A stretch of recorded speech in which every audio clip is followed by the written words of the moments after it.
Muhammad. Allahu alayhi wa sallam. Ìjẹ́ tí yẹn bá dún ní màá ná Muhammad dáadáa èyàn ò dẹni yìí àbẹ́yẹ̀ ò ní dẹni yìí.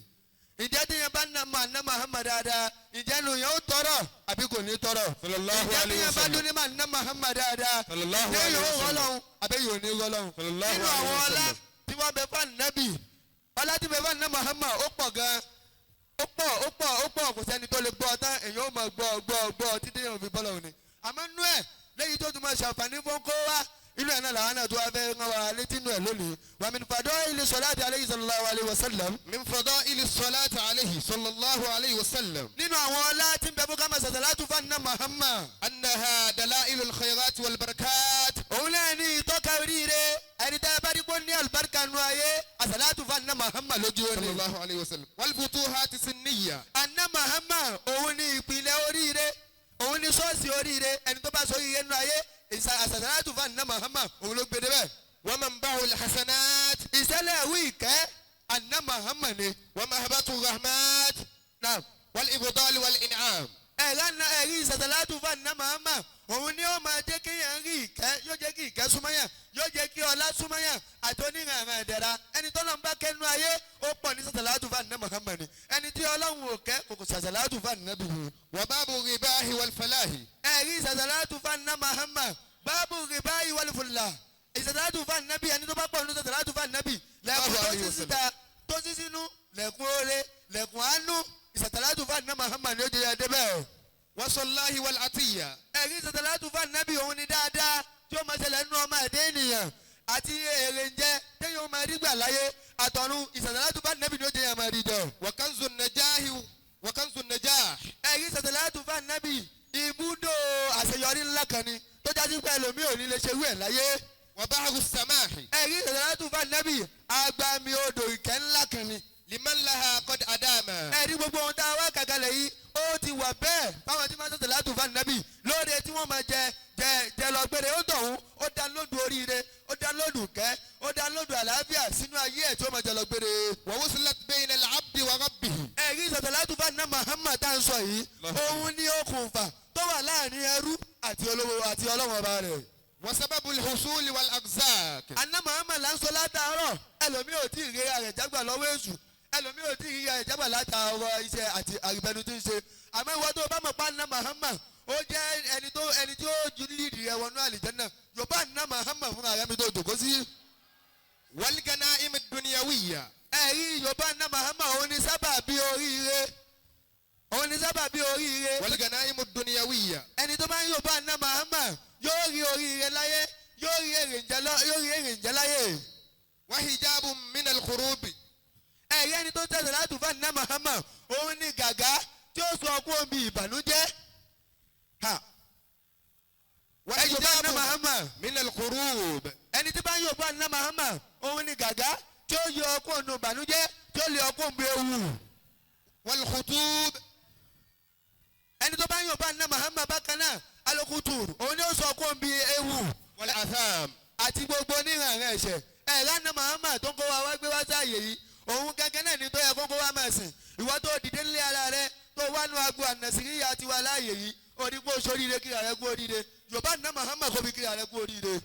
wa sa'adatu fi ad-darayn. ẹ̀rí sàtàlátù fún ànábì Muhammad ẹni bá sàtàlátù fún ànábì Muhammad sa'adatu fi ad-darayn òun ni oríire tí ó jẹ láyé tí ó tún jẹ lọ́run.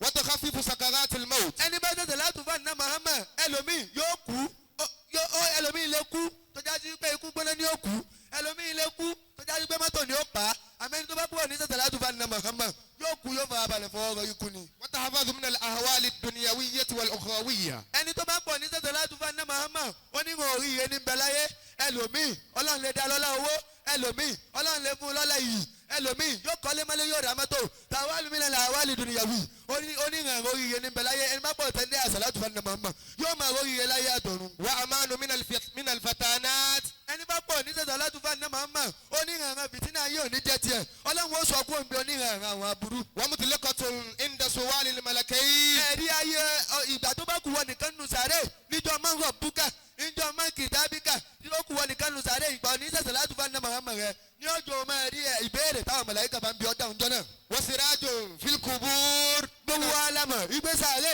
ìtò dúdú tó yí ni àmọ́ tó o bá pọ̀ ní sàṣàlátù fún àná Muhammad òun ni yóò yọ yàrá yóò yọ pálọ̀ yóò kódà tó o bá pọ̀ ní sàṣàlátù dàda ó tún kí tọ́lẹ̀tì ní sàárè.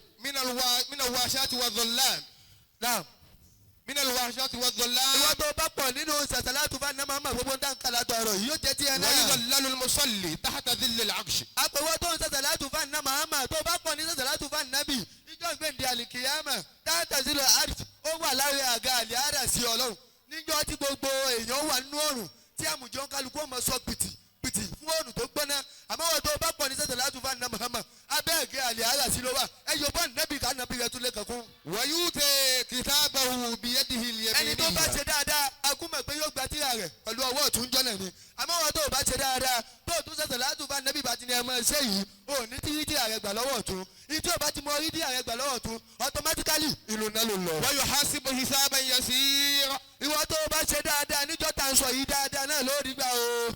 ويحاسب حسابا يسيرا. ìwọ tó bá ṣe dáadáa sẹ́ níjọ́ gbèǹde àlìkìyámọ̀ tá à ń sọ yìí níwọ tó bá pọ̀ ní sàṣàlátù fún àná Muhammad ìwọ tó fẹ́ fà nábì gbowó lọ́wọ́ rẹ tó rò gbá nábì làwọn eléyìí fẹ́ lò wọ́n fẹ́ gbà mí tó fún wọn tọ́lọ́run tà ní Muhammad wọ́n rí dáadáa gbà. ويري عند المرور على صراط نورا. ìwọ ó tún rí dáadáa gbà níjọ́ tó bá kù wọ nìkan ó mú mi lọ́dọ̀ àná Muhammad الله عليه وسلم. ó mú mi lọ́dọ̀ àná Muhammad ويري عند المرور على صراط نورا. àná Muhammad òun ló tóbi jù láyé òun ló yẹ ká máa kí ẹ yorùbá àná Muhammad lẹ́mẹ̀ẹ́ta. صلى الله عليه وسلم. صلى الله عليه وسلم. Ànábì nani o Muhammad nani o Ànábì nani o Muhammad nani o ẹni Adéládé bàbá Fatima Ànábì nani bàbá wa. Ànábì ẹja jọ máa wí ẹja jọ ní sókè kájọ máa wí. Muhammad nani o. ìwọ tó bá pẹ́ tó lè rẹ́ lékún ní ọdún Ànábì yìí máa wí. nani o. ẹnì ọwọ́ yín sókè ẹ máa fi sàmàlà àti bá nàbà nàmà ìwọ tá nàbì bá kálá láti délé bí ẹsẹ̀ rẹ̀ ẹni dé bá nàbà nàmà ká ẹ máa náwó sókè ká náwó sókè. Ànábì nani o Muhammad nani o Ànábì nani o Muhammad nani o ẹni Adéládé bàbá Fatima Ànábì nani bàbá.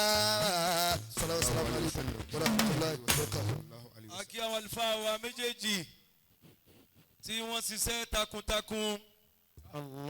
ẹ rí i pé bẹ́ẹ̀nìkan ti ń ké e ní kéwú lẹ́nìkan ṣàlàyé rẹ̀ fún wa ní Yorùbá kò sí ní tí wọ́n fẹ́ ká mọ̀ wọ́n fẹ́ ká mọ̀ bá ànábì ti tóbi tó náà ni. wọ́n jẹ́ sí pé ànábì tóbi lọ́dọ̀ tiẹ̀ náà bá mi kí ànábì dáadáa. sallallahu alayhi wa sallam. bá a ju ọ̀sán ànábì bí ìgbà tẹ́ ẹ̀ ríra yín báyìí pé sallallahu alayhi wa sallam. sallallahu alayhi wa sallam. gbogbo àwọn ọkùnrin ẹ̀rí mọ́ tí ń wọ àwọn ìyá wa wọ́n ní ẹ sáà máa ṣe ti yín lọ nígbà ẹ bá ṣe tó fi sun àwọn náà jọ yín ẹ bá ń wé fún ànábì ẹ náwó sànábì báyìí. ashhadu anna Allaha fardun yu'badu. sallallahu ala Muhammad.